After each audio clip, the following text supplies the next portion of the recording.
Picture this. You lose the biggest rap battle in hip-hop history. The diss track your enemy wrote about you wins 5 Grammy Awards. Then he performs it in front of 130 million people at the Super Bowl. And instead of taking the L with dignity, you call your lawyers. That right there is the story of Drake in 2025, and it is simultaneously the funniest and most painful thing to happen to a rapper in decades. Subscribe to the Hip Hop Watchdog and hit that notification bell right now, because this one is a full courtroom drama with a rap soundtrack. So here is how this whole circus went down. Drake, real name Aubrey Graham, filed a defamation lawsuit in January 2025 against Universal Music Group, his own record label, over Kendrick Lamar's smash hit, Not Like Us. Now notice he didn't sue Kendrick directly, he went after the label. The song that started all of this accused Drake of being a certified pedophile, and Drake argued that UMG published and promoted those lyrics knowing they were false and damaging. His legal team claimed the label ran a whole campaign against its own artist to spread a narrative it knew was a lie.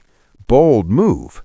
Except UMG fired straight back and said, and this is the part that stings, Drake had been perfectly happy to use this very same label to distribute his own diss tracks, including one where he accused Kendrick Lamar of domestic abuse and questioned whether one of Kendrick's sons was even biologically his. So basically, UMG told the court he loved the mud pit when he thought he was winning. He only wants out now because he lost. The judge agreed. On October 9, 2025, U.S. District Judge Jeanette Vargas threw the whole case out. Her ruling was 38 pages long, and she went line by line through the lyrics of every diss track like a hip-hop professor at Columbia. Her conclusion? Diss tracks are opinion. They are hyperbole. They are not statements of verifiable fact. She literally compared rap lyrics to posts on social media, where the expectation of sober journalistic truth is zero.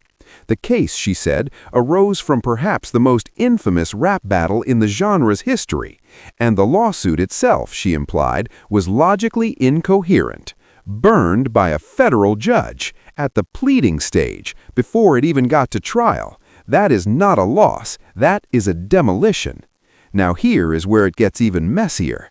UMG's response after the ruling was ice cold. They said word for word that the lawsuit was an affront to artists and their creative expression and never should have seen the light of day. Then they added, and this is pure boardroom savagery, that they looked forward to continuing to promote Drake's music and invest in his career. They basically said, we just destroyed you in court and we're still your label, so see you at the studio Monday. The audacity of that statement is its own art form. But Aubrey is not done, because in January 2026, Drake filed a 60-page appeal with the U.S. Court of Appeals for the Second Circuit.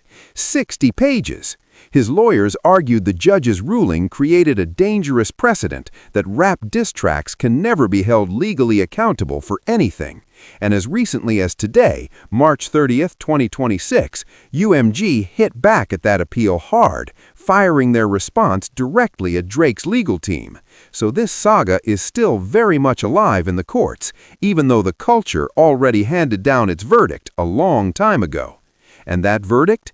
Kendrick won. 5 Grammys, the Super Bowl, 1 billion streams, a dismissed lawsuit, and in all of it, Kendrick Lamar never once had to step inside a courtroom, never had to hire a single lawyer, and never even broke a sweat.